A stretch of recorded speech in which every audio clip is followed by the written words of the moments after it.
guys, it's Contrenia with your Money Minute. This is our second episode, how to start a business, and I'm going to give you guys some steps.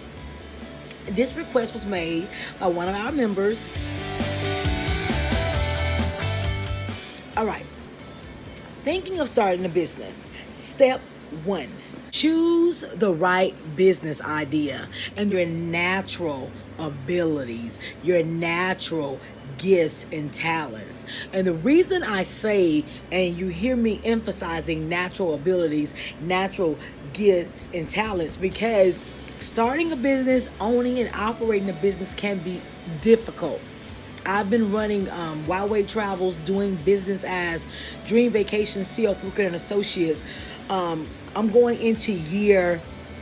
in year 8 going into year 9, and there have been lean times, and especially in the beginning when you're first starting out, depending on your business model, it can be difficult to attract clients or customers. Who else say, when you choose your business, make certain that you have a passion for it, because in those lean times, it'll be your passion that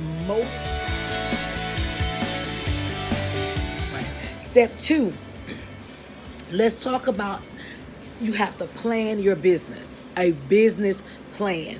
For me, a business plan is key to own. Why is it key? Let me tell you why it's key. This business plan, basically, you have to write out your mission statement. You have to have the culture of the company, what you would like the culture of the company to be. So basically, when you write a business plan, you're not writing a business plan from I don't have a business. You're writing a business plan and you actually formulate your mission statement. You think of a tagline. You think of company colors, because basically you got to brand this thing, and you need to put all of this information in your business plan. And that's why I say it is the second and it is the most important step, because this business plan is not only you thinking about how you would like your business to be that today, but you also need to put in a 1-year projection, a 3-year projection, a 5-year projection, even a 10-year projection. And the reason I say that, because this business plan will also be your blueprint, your roadmap. It also will be your checklist. You will have to go in and research certain details in order to get this business up and going. So a business plan is extremely important. Why do I think a business plan is so important? Let me tell you something. When I won my business, I won it, okay? For those who did not know, I won my Dream Vacations franchise. And I think they said it was between 33 and 37 entries. They only gave away 7 businesses that year out of 3,000 businesses. The petition was, you had to enter, and you had to enter with a complete business plan. So when I created my business plan, I put projections. I even put in there, initially I'm going to sell cruises, but I'm going to add additional products in. And I had it mapped out per quarter. I do a quarterly marketing plan. I had a marketing plan included. I had financials with how much money that I have, where I want this money to be allocated. Your business plan needs to be detailed, not only for you, but if you want to apply for a loan to a bank, have your numbers in there. And I'll tell anybody, if you don't know your numbers, you do not have a business. Point blank, in the period. That is how I feel about it. And I'll say it again, know your numbers. All right, and then let's go to step 3.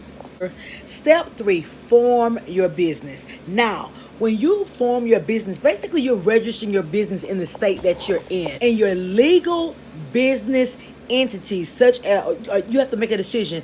Are you going to be an LLC? Are you going to be a corporation, sole proprietor?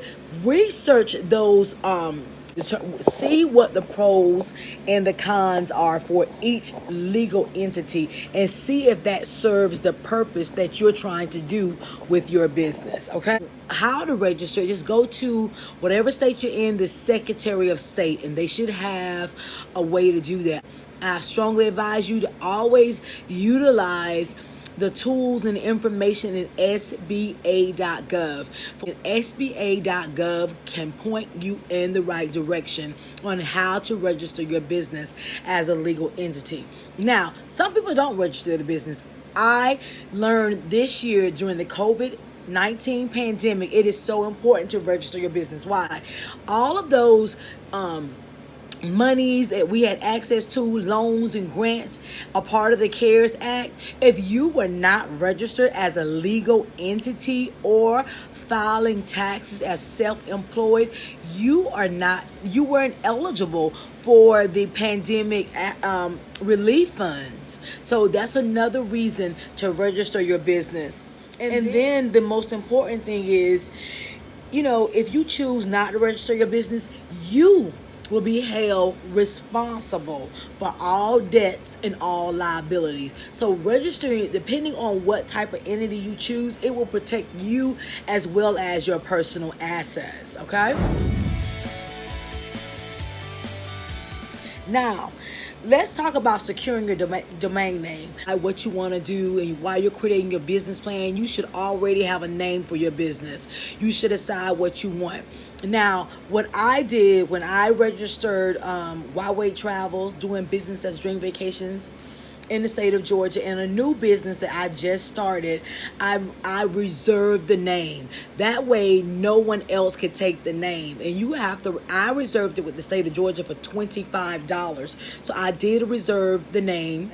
Before I reserved the name, I went and checked and make certain that no one had purchased the domain names. So what I do is I use GoDaddy.com. And I purchased .com, .net, I purchased it all. I purchased the whole suite. Right. So it's important to secure your domain name, reserve your legal name, then go to your Secretary of State and register your business as a legal entity, okay? Step 3, form your business. Decide if you're going to be an LLP, LLC, partnership, or sole proprietorship. If you visit this website in the state of Georgia, but if you're not in the state of Georgia, just go to your Google your Secretary of State, and you should be able to obtain the information, or go to SBA.gov. Business step 4, register for your taxes, and that is your employee identification number, your EIN number. Even if you're not going to have employees and you're going to be the sole person working, you need the EIN, because not only are you registering, but it is your tax ID number. And for business, this is for your federal tax filing. If you want to file your business with your EIN, you should be very aware of. If you're applying for a business, if you're selling a physical product, you typically need to register for sales tax. And if you hire employees, you will need to register for unemployment insurance tax and employee withholding tax on behalf of your employees. So,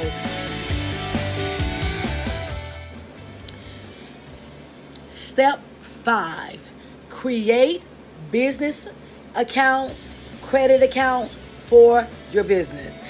I do not believe in commingling my personal assets with my business assets. So do not commingle funds, okay? So once you start your business, once you get incorporated, once you receive your articles of incorporation from the state that you apply in, most banks require you to bring that with you if you're going to open up a business account.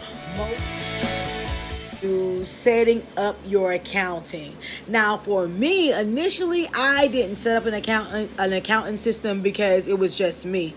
But as my business grew and I brought on 2 new agents, and I had to get an accounting system because at the end of the year, being a business owner that has contractors under me, I have to create 1099s. So you have to make certain that you have something in place that you can have a good record keeping and bookkeeping and accounting for your tax purposes, for legal purposes, in order to protect yourself. So I use QuickBooks, and I tell people in the beginning, if you can't afford it, just make certain that you keep good records and bookkeeping yourself. And when you can't afford it, integrate a system, an accounting system in to help you keep up with your money, how much money is going out of your business, how much money is coming in your business. You need to know the numbers of your business. I'm gonna tell y'all something, and you've heard me say it before. If you do not know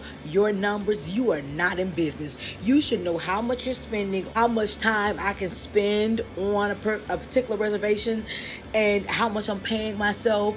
I have to know what I'm spending for promotional items, marketing items, shipping costs, and then I look at what the products I'm selling to see how much money I'm making.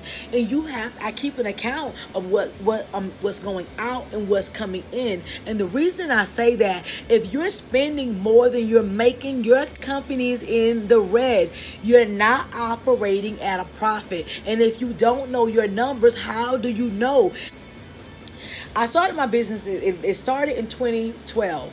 By the time 2013 came, I knew how much I made. From 2013 to 2014, I knew that I had doubled my business from the year before. I had did 100% increase. From the second year to the third year, I doubled it again. And the reason that's important to know your numbers, because if you know your numbers, you know how much you're trying to make, and that sets it up where you can know how much product you need to sell. Also, it helps you with your marketing plans to know how many marketing dollars do I need to spend here.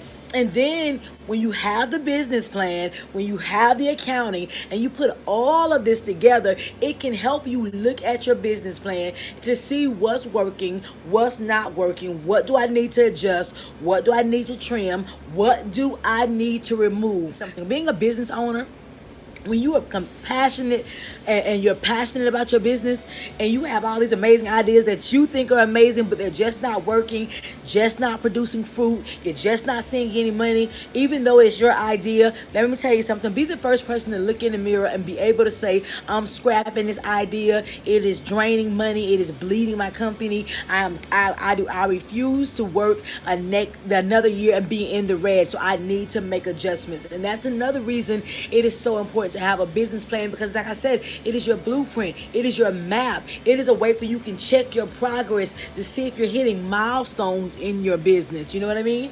Okay. Let's talk about step 7. It's obtaining permits and licenses. Now, just depending on what you're gonna do, whether or not you need a license or a permit. Most of these agencies or agents, or depending on what you do, if it's food, you need your safe serve certification to map out your business plan.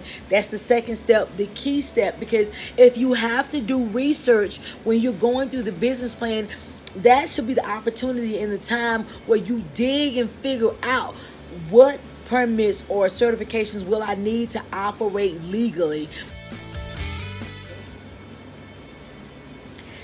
Step 8, depending on your business model, get insured. Look and see, do you need any type of insurance? Do you have to be bonded or anything like that? And you got to think, there's different type of insurance out there. You have general liability insurance. You have workers' comp if you're planning on having a workforce. You have professional liability insurance. So do the research, okay? Defining your brand.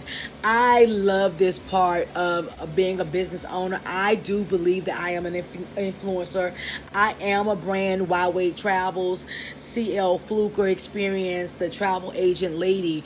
And the reason I say you need to define your brand, and I'm going to tell you how to define your brand, and I'm going to tell you why you need to define your brand. Okay. When you think about Tiffany's, you think about Tiffany blue. I mean, they even have a color called Tiffany blue. Think about Rolls Royce, that's what it is. When you think about Beyonce, we don't say Beyonce knows, we call her Beyonce. Okay, when you think about Cher is Cher, Oprah Winfrey, OWN.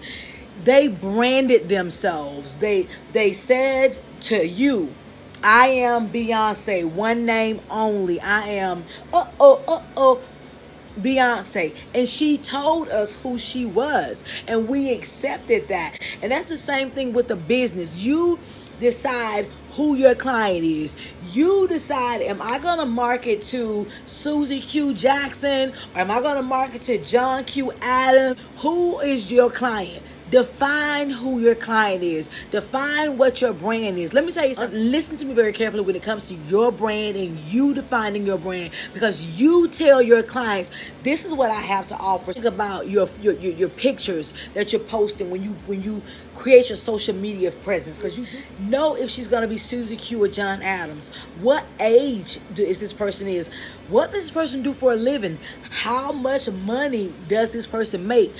Do you even know how much disposable income you think this person may have? Why? Because when you are defining your brand and when you are marketing your products, when you are marketing your company, you have to gear that to perk up somebody's ears, to wake somebody up. Find who, the what, the when, the where. Once you define that, you can define the how I am going to make this happen. What is your brand? What colors represent your brand? Am I going to have a tagline?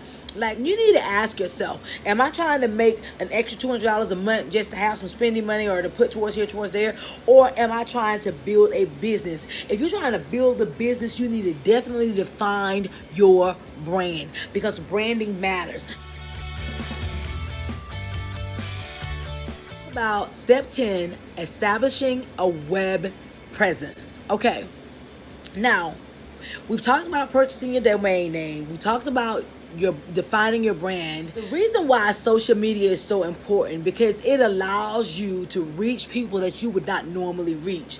And that's why I was saying know who your customer is, because if your customer is 16 to 18, where you gonna get them at? More than likely TikTok or Instagram or Snapchat. And once you define your brand, you can look at what social media platforms you would like to do when you establish your web presence.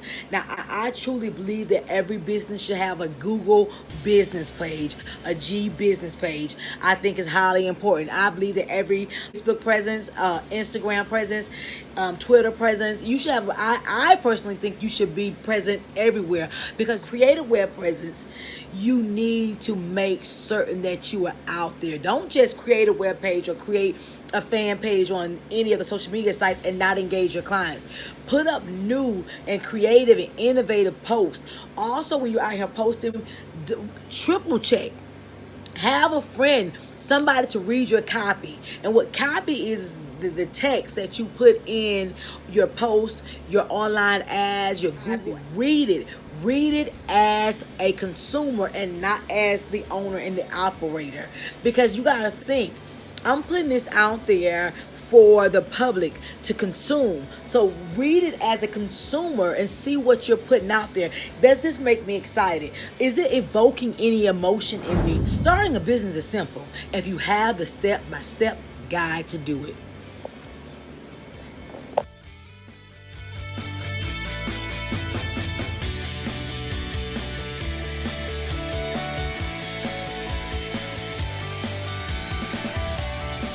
Now, if you're not creative, I strongly advise you to either hire someone or pay someone to create your ads. Because business page, ask for reviews. If you have amazing clients and they've given you amazing reviews and they think your product is great, reach out and say, hey, would you please write a review for me so I can put it on my Google business page or my Facebook page, or go to my Facebook page and give me a review if I'm so great. So think about all of these things are things you have to integrate and think about when you're thinking about your marketing plan, when you're writing out your business plan. That's why I say it's so important to know who your customer is, so you can market to this person and you can, demonstrate this and show this on your social media, and as you create a web presence and leave your footprints. Hashtag to convey what you want that audience to see when they see you. And think about that too when you're thinking about your logo. When you're thinking about, when that logo, when people see your logo, are they thinking of you? Would it make them think of you? Are you tying your taglines and your slogans into your logo? I mean, are you using your logo colors? Like, when this is your business, this is your baby, this is your passion. When you put that out on Facebook, Instagram, Twitter, convey some of that passion. Open up to your audience. Let them know a little bit about you. But social media warning. You guys, let me tell you guys something. Someone called me this year, and she told me that people are watching you. They are watching what you post. They are looking at your comments. And they may not be a consumer. They may not be a client. But she said to me that there were a lot of people watching people, and they made certain comments and certain statements on Facebook, and that person was turned off and said, I wouldn't do business with them. So you have to be very careful and conscientious of what you're posting, what you're saying. And I say that because it could make or break your business. There are a lot of people out there who don't mind paying $10 or $25 more for something if they don't have to get an attitude, if they don't have to wait, if you ain't getting no refund, no customer service. Make certain that your customer service skills are on par. Another tip I have is when you answer your phone for a client, smile before you say hello. Like, hello? See this? What's this? Hello? Hello? You see the difference? That's not, you can hear that. They don't want to hear that you're frustrated because they didn't tell you to start your business. This was your idea. So do not take it out on your clients. What you need to do is implement rules, regulations, and guidelines. And I know people tell me, it's my Facebook page. Everybody gonna tell me what to do. Let me tell you something. When you own and operate a business, your income, your profit comes from your consumer. I cannot express this enough. Research, research, research. If you plan to start a research, business name. Does anyone else have it? Research business accounts. Which bank serves the best? Which bank may help me get a business loan? Search accounting. Should I get an accountant? Should I use accounting software? Should I use an app? Certified. Do I need to go to school? How much does school cost? How much does certification?